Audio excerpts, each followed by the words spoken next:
Hey, so how to install Emmo app, which is basically your mood diary app, uh, and where you can just record your daily expressions.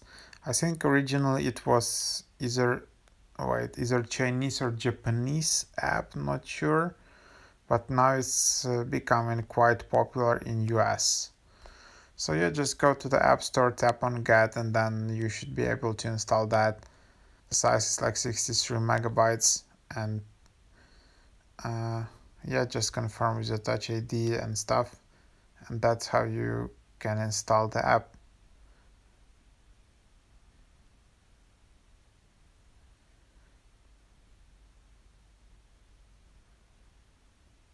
And then you can just tap open,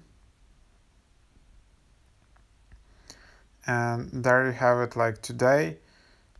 And then you can just tap on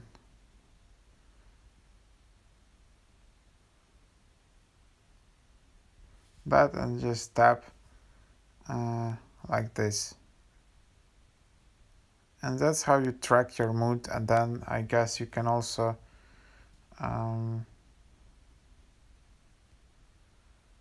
yeah, add some photos and stuff like that. So that's basically the app. That's how you start using it.